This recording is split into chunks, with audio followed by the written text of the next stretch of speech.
Good morning students, कैसे हैं आप सभी। आज हमारा टॉपिक है सिंगुलर नाउन और प्लूरल नाउन। सिंगुलर और प्लूरल नाउन में सबसे इंपॉर्टेंट है प्लूरल में चेंज करने के जो रूल्स हैं। आज हम इसी टॉपिक को जानेंगे।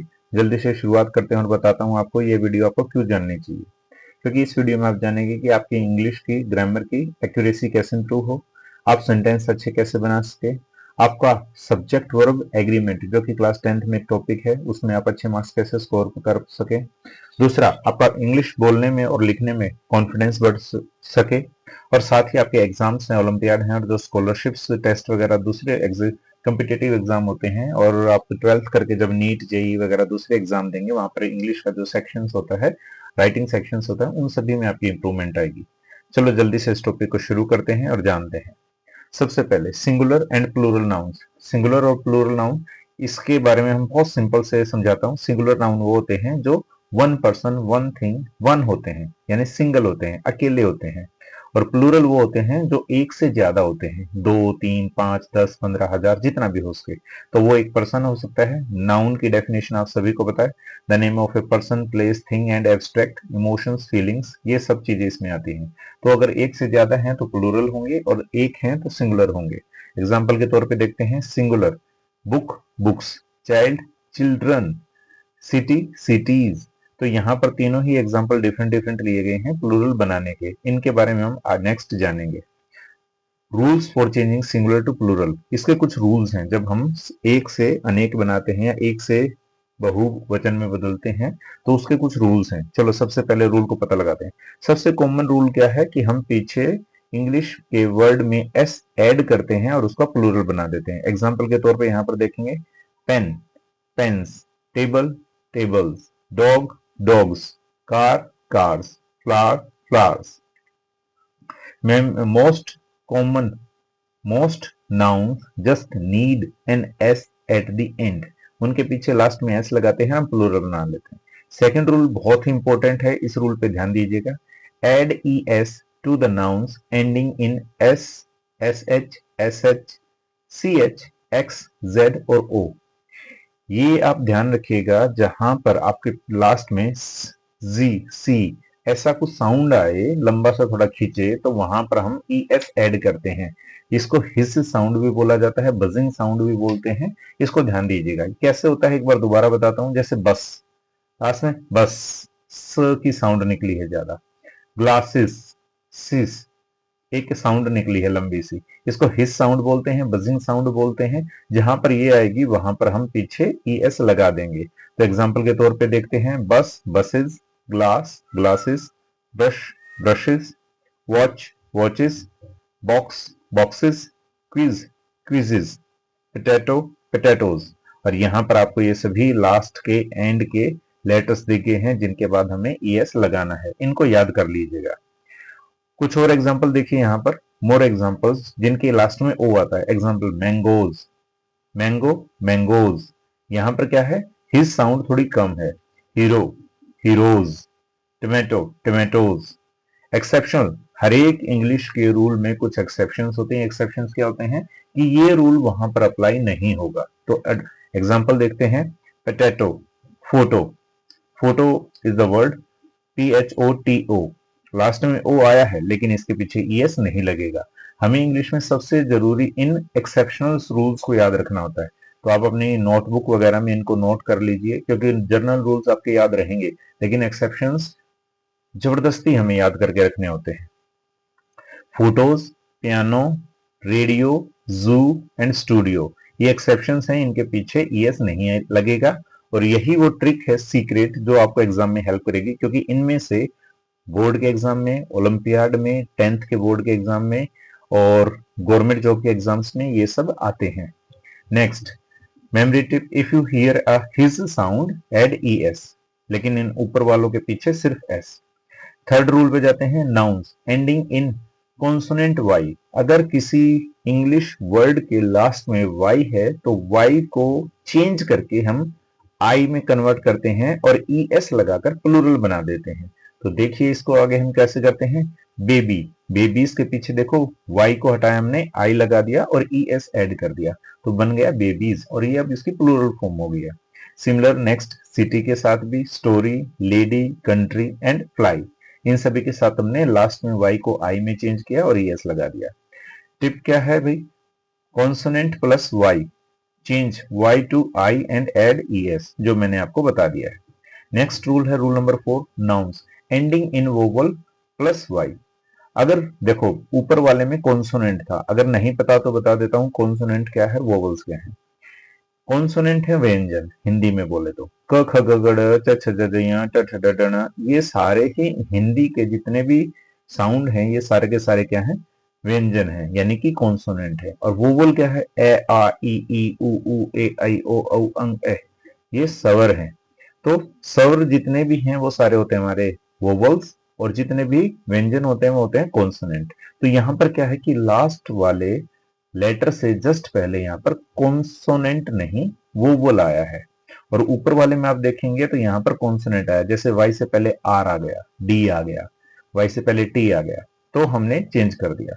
अब यहाँ पर क्या है, यहाँ पर वाई से पहले क्या आया, वोवल साउंड, वोवल लेटर, तो हमने सिर्फ एस लगाया इसके, ये चीज याद रखिएगा।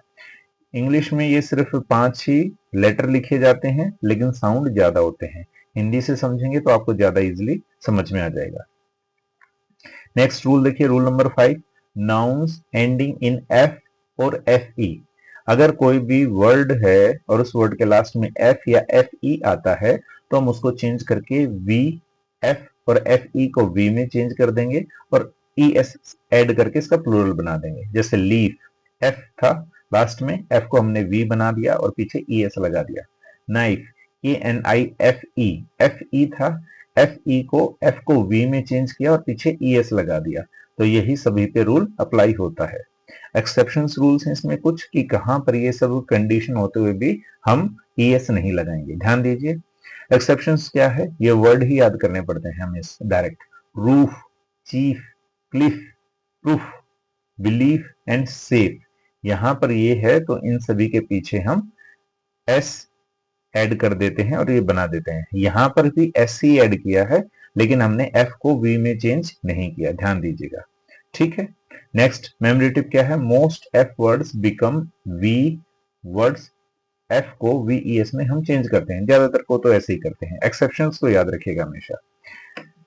इरेगुलर फ्रेजेस, यहां पर ध्यान दिए, कोई इसका फिक्स रूल नहीं है। एग्जाम्पल के तौर पे देखिए जल्दी से, मैन, एम ई एन, ये हम याद करते करते आ चुके हैं। आप याद रखिए इंग्लिश वो लैंग्वेज है जिसमें जो जैसे है हमें वैसे ही सीखना पड़ता है। हिंदी में रूल्स होते हैं वो संस्कृत होते हैं, वो फिक्स रूल्स हैं, वो हमेशा अप्लाई होते हैं। हिंदी में हम जो लिखते हैं वही बोलते हैं, लेकिन इंग्लिश थोड़ी डिफरेंट है।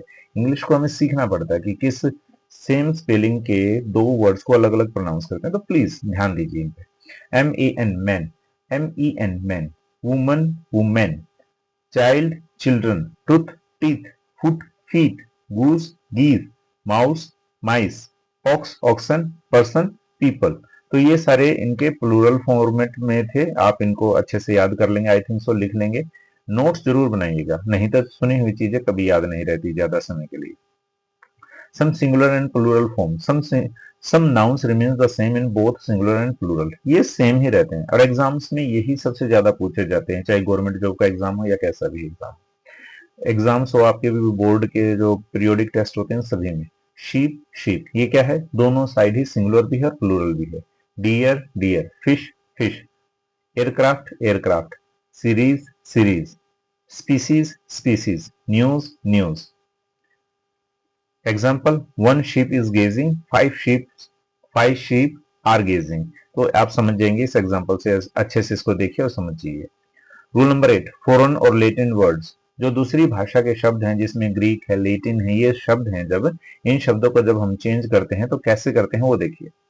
एनालिसिस, एनालिसिस करना होता है उसको विवरण को समझना। ये इनका प्लूरल, ये सिंगुलर था, अब ये प्लूरल है। एस आई एस में एस ई एस चेंज हो जाएगा। यहां पर देखिए क्राइसिस, आई एस लास्ट में था, इसको भी ई एस में चेंज कर दिया। थीसिस सिंगुलर था, आई एस के साथ ई एस लगाकर इसका प्लूरल बना दिया। नेक्स्ट देखो फोकस, एफ ओ सी यू एस, ये क्या है, सिंगुलर। एफ ओ सी आई, फोकी, ये क्या हो गया, plural. Cactus, cacti, fungus, fungi, formula, formulas, bacterium, bacteria, medium, media. और ये सारे के सारे शब्द हैं, लैटिन लैंग्वेज के हैं, इनको ऐसे ही चेंज किया जाएगा। प्लीज इनके नोट्स बनाइए और लर्न कीजिए। रूल नंबर 9, कंपाउंड नाउन्स क्या होते हैं?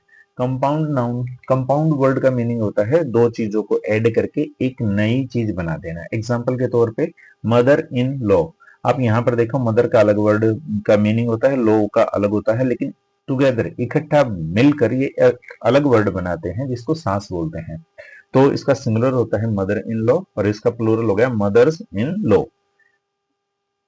Passer by, passers by, commander in chief, commanders in chief, looker on, lookers on. तो यहां इनको ऐसे ही चेंज किया जाता है, आपको थोड़ी प्रैक्टिस करनी पड़ेगी। If there is no clear main noun add S at the end, अगर कहीं पे आपको क्लियर नाउन नहीं मिल रहा है, जैसे कप बोर्ड, तो लास्ट में हम ऐड करते हैं कप बोर्ड्स बना देते हैं। हैंडफुल, हैंडफुल्स, स्पूनफुल, स्पूनफुल्स, ये कुछ चीजें याद रखिएगा। मैं कंप्लीट ही टॉपिक को कवर करा रहा हूं ताकि आपको कोई भी चीज छूट ना जाए और आपको लाइफ में नेक्स्ट प्रॉब्लम ना फेस करनी पड़े। तो रूल नंबर 10 पे देखिए, nouns that are always plural. कुछ ऐसे नाउन हैं जो हमेशा प्लूरल ही रहते हैं, जैसे scissors, trousers, pants, jeans, shorts, और भी बहुत सारे हैं। इन सभी को आप देख लीजिएगा। और ये क्या है, ये टू पार्ट्स में रहते हैं हमेशा, क्योंकि सीजर्स में हमेशा दो मिलके ही एक सीजर बनाती हैं। ट्राउजर्स भी ऐसे ही हैं। नेक्स्ट देखिए, other plural only nouns, thanks, ये क्या है, पीछे एस भले ही ऐड है लेकिन ये क्या है, आपको सिंगुलर सेंस में मिलेंगे। कॉन्ग्रेचुलेशंस, ये हैं तो कॉन्ग्रेचुलेशंस प्लूरल, लेकिन इनको सिंगुलर में काउंट करते हैं हम। तो ये इन सभी वर्ड्स को भी अच्छे से देखिएगा। बिलोंगिंग्स, अर्निंग्स, शेविंग्स, सेविंग्स, ये सब ऐसे ही है। प्लीज माफ कीजिएगा, टंग स्लिप होती है, काफी देर से कंटिन्यू बोल रहा हूं इसलिए। नेक्स्ट देखिएगा, noun that look plural but are singular, ये प्लूरल लगते हैं पर होते सिंगुलर ही हैं, जैसे न्यूज, मैथमेटिक्स, फिजिक्स, इकोनॉमिक्स, ये सारे के सारे आप देख लीजिएगा बड़े अच्छे से। Quick references, charts for students, अब जल्दी से ये सारी की सारी जो नेक्स्ट चीजें आने वाली हैं रिवीजन कराएंगी, आपको बड़े अच्छे से हेल्प करेंगी, आप इनको देखिए और याद कीजिए। मोस्ट नाउन्स, जो ज्यादातर नाउन्स उनके पीछे हम एस ऐड करते हैं और वो चेंज हो जाते हैं। ये रूल था S, S S, S H, C H, X और जेड, इनके पीछे ई एस लगा देते हैं। कॉन्सोनेंट में अगर है और उसके पीछे ओ है तो वहां पर हम ई एस ऐड कर देते हैं। वोवल है, वोवल के बाद ओ है तो वहां पर एस लगा देते हैं। कॉन्सोनेंट प्लस वाई है तो वाई को आई में चेंज करके आई ई एस लगा देते हैं। वोवल प्लस वाई है तो उसके पीछे एस लगा देते हैं। एफ और एफ ई चेंज है तो VES में हो जाएगा। और इरेगुलर मेमोरीज है तो जैसे चाइल्ड है चिल्ड्रन में चेंज हो जाएगा, ये आपको पता। माउस है तो माइस में चेंज हो जाएगा। तो ये कुछ टिप्स हैं, आप इसको 1 सेकंड के लिए स्क्रीन पॉज कर सकते हैं, इनको अच्छे से पढ़ लीजिए, सारी की सारी आपको बड़ी हेल्प करेंगी चीज़ों को। और ये मैंने वर्ड्स बताए थे, एग्जाम्स में ये आते हैं, ये आपको बहुत परेशान करते हैं। जब आप खुद की भी राइटिंग करते हैं, क्वेश्चन आंसर्स वगैरह, वहां पर प्रॉब्लम होती है। आपका पूरा टॉपिक अगर कवर हो गया है तो जल्दी से आप लोग कॉपी पेन लीजिए और इन टेस्ट को करके देखिए। स्क्रीन को पॉज कर लीजिएगा, सभी को देखिए, कॉपी में नंबर डालिए 1 2 3 4 5 6 7 8 9 10 और फटाफट इनके आंसर्स लिखते हुए निकल जाइए। मैं आपको थोड़ी देर का समय दे रहा हूं ताकि आप ये काम कर सकें स्क्रीन पॉज करके।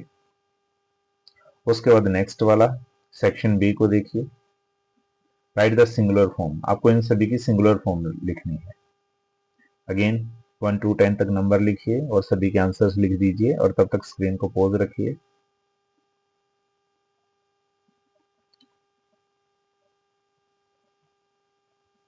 नेक्स्ट है आपका सेक्शन सी, यहाँ पे है चूज द करेक्ट ऑप्शन, आपको सही ऑप्शन को टिक मार्क करना है।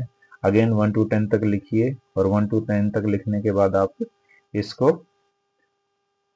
सभी के आंसर लिखिए 1 to 10 तक, और लिखने के बाद आप चेक कर सकते हैं लास्ट में। सेक्शन डी, अगर आप ये सब काम कर लेते हैं, मेरा विश्वास है कि आपको एग्जाम में इस टॉपिक में तो बिल्कुल भी प्रॉब्लम नहीं आएगी और आपके 3 to 5 मार्क्स, क्योंकि डायरेक्ट ग्रामर में ना सही, आपको जब क्वेश्चंस के आंसर लिखते हैं वहां पर आपकी मिस्टेक्स कम होंगी तो वहां पर भी आपके मार्क्स बढ़ सकते हैं। तो ये लिख लीजिएगा। Section E, fill in the blank with the correct plural form. आपको प्लूरल फॉर्म बनानी है इन सभी की।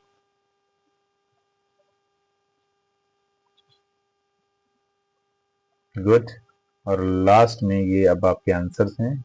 स्क्रीन को पॉज कीजिए, अपने आंसर्स को मैच कीजिए और पता लगाइए कि आपके 50 में से कितने मार्क्स आए हैं। मैं उम्मीद करता हूँ कि आपके अच्छे मार्क्स आए होंगे, क्योंकि सबसे सुनना तो बहुत इजी है, सब सुन लेते हैं, लेकिन अपना टेस्ट देना बड़ा मुश्किल होता है। जब आप इसको टेस्ट देंगे, चेक करेंगे, तो फाइनली आपको पता लगेगा आपने कितने मार्क्स स्कोर किए और आपकी वीडियो देखकर क्या क्या सीखे। मैं उम्मीद करता हूँ कि आप ऐसे ही और इसको कंटिन्यू रखेंगे, लर्निंग की जर्नी को। पहले वाली वीडियो भी देखेंगे और लास्ट तक भी देखेंगे। इन सभी वीडियो को देखने के बाद मैं इतनी उम्मीद कर सकता हूं कि आप पहले से तो एक बेहतर इंसान बन जाएंगे। सिर्फ वीडियो देखना नहीं, और ये टोटल मार्क्स थे 50, और मैं उम्मीद करता हूँ कि आपके मोर देन 40 मार्क्स इसमें आए होंगे। अगर आपके मोर देन 40 मार्क्स आए हैं या मोर देन 50% मार्क्स आए हैं, तो आज के आपने आपने अपने समय का सही इस्तेमाल किया, आपने बहुत कुछ सीखा। मैं उम्मीद करता हूँ कि आप ऐसे ही अपनी लर्निंग की जर्नी को मेरे साथ कंटिन्यू रखेंगे। इस वीडियो को अपने छोटे भाई बहनों के साथ और उन लोगों के साथ जरूर शेयर कीजिए जो लोग अभी एग्जाम की तैयारी कर रहे हैं, जिनको फ्यूचर में बहुत कुछ करना है, जिनके कंधे पे जिम्मेवारियां है। और मैं मानता हूँ एक आपके सीखने से बहुत सारे और बच्चे भी इसके साथ जुड़ेंगे और मेरी इस जर्नी को कंटिन्यू करेंगे। आजकल बहुत कुछ फ्लैशी हो गया है कि YouTube video, animation and all that.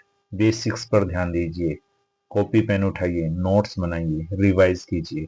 जिंदगी में आगे बढ़ने का यही एक नियम है। इसके अलावा आप बहुत कुछ चीजें सीख सकते हैं, लेकिन लंबे समय तक शायद आपको याद ना रहे वो।